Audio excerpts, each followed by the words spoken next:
જે આપણા વઢિયારી સમાજના આગેવાન ઉપર જે અપહરણ અને જે પ્રકારે હિચકારો હુમલો થયો છે, લૂંટ થઈ છે, એ બાબતને લઈને આપણી 5 માંગણીઓ છે. એ આપણે હું વાંચી સંભળાવું છું.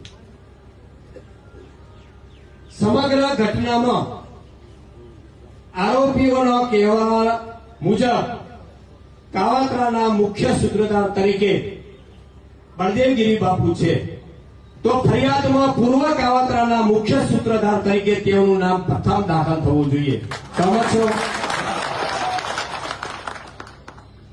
આશરે 15,000 જેટલા રૂપિયાની માતબર રકમ ખિસ્સામાંથી પડાવી લૂંટ આચરેલી હતી, જેને મૂળ સ્વરૂપે દાખલ કરવામાં આવે.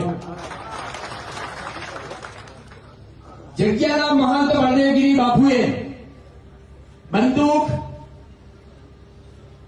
અને જાનથી મારી નાખવાની ધમકી આપેલી, જે ફરિયાદમાં દર્શાવેલી નથી. અને બળદેવગીરી બાપુઓની અમને બંદૂક બતાવીને જાનથી મારી નાખવાની ધમકીનો ઉલ્લેખ ફરિયાદમાં કરી ઘટતી કાર્યવાહી કરવા માટેની પણ આપણી એક માંગણી છે. આગામી 10 દિવસમાં પોલીસ બળદેવગીરી મહંત સહિત તમામ આરોપીઓની ધરપકડ કરે. જ્યાં સુધી બળદેવગીરી મહંત ઓગણનાથની જગ્યા ઉપર મહંત તરીકે બિરાજમાન છે, ત્યાં સુધી વ્યક્તિગત રીતે બળદેવગીરી મહંતને સમાજના કોઈ પણ કાર્યક્રમમાં આમંત્રણ આપવું નહીં. ઓગણનાથ ભગવાન પ્રત્યે, જગ્યા પ્રત્યે આપણી શ્રદ્ધા, આપણો ભાવ, આપણો પ્રેમ અને આપણું ધર્મ કાર્ય સમાજે નિર્ભય બની અને જાળવી રાખીશું. તો આ 5 માંગણીઓ છે આપણી, વ્યાજબી છે. તો 2 હાથ ઊંચા કરીને બંને પ્રગણા આપણે એને સમર્થન કરીશું. અને એટલે આજે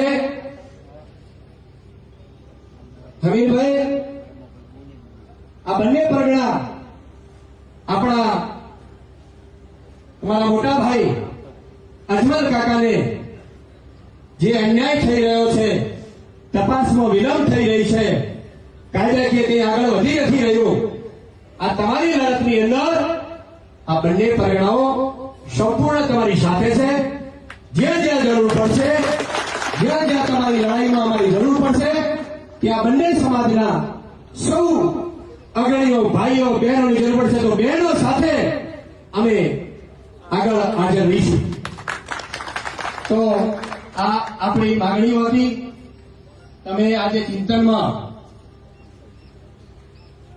ખૂબ શાંતિપ્રિય રીતે, આપણે ખૂબ સરસ રીતે જે પ્રકારે મેસેજ આપ્યો હતો, અને એ જ પ્રકારે તમે સૌ શાંતિથી આપણે આવ્યા છીએ, એવી જ રીતે આપણે સૌએ અરબુલા માનીને હનુમાનજીને સાક્ષી હું આપને કહું છું કે એ રીતે શાંતિસર ઘરે જજો.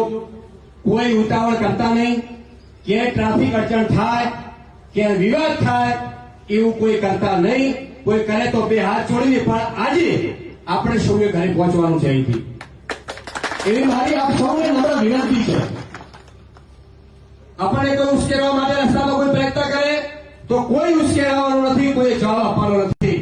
જેવી રીતે તમે આજે શાંતિ રાખી છે, શાંતિનો એક સંદેશ તમે આપ્યો છે, આજ ચૌધરી સમાજનું સન્માન છે, અને એ સન્માન પાછું આપણને માર ભેર મળે એ માટે આપણે આજે આ સંદેશને આપણા ઘર ઘર સુધી પહોંચાડી અને અજમલ કાકાને ન્યાય મળે એ પ્રકારે આપણે સુધી વર્તવાનું છે. શાંતિપ્રિય રીતે આપણે આંદોલનને ન્યાય ન મળે ત્યાં સુધી લડીશું. અહીંયાથી પૂરું નહીં થાય તો હાઈકોર્ટ અને સુપ્રીમ કોર્ટ સુધી જ્યાં જ્યાં લડવું પડશે પ્રશાસન સામે અને આવા સૂત્રોધારો સાથે, તો આપણે લડીશું અને ન્યાય મેળવીશું. ફરીથી આપ સૌનો ખૂબ ખૂબ આભાર. અહીંયા ચા પાણીની પણ વ્યવસ્થા છે, તો ચા પાણી કરી અને શાંતિપ્રિય રીતે દરેક મારી ખાસ યુવાન મિત્રોને પણ ફરીથી મારી વિનંતી છે કે જે પ્રકારે આપણે વાત થઈ છે, જે પ્રકારે કાયદો અને વ્યવસ્થામાં આપણે પોલીસ મિત્રોને પણ સહકાર આપીએ અને એમના આપણે સહભાગી થઈએ. તો આ તબક્કે બંને પ્રકારના તમામ સમાજના આગેવાનો, યુવાનો, મિત્રોનો, પત્રકાર મિત્રોનો અને ખાસ કરીને જે પ્રકારે આપણને પોલીસ તંત્રએ આ કાર્યક્રમ આપણને સહયોગ આપ્યો છે તે બદલ એમનો પણ દિલથી ખૂબ ખૂબ આભાર વ્યક્ત કરું છું. ધન્યવાદ.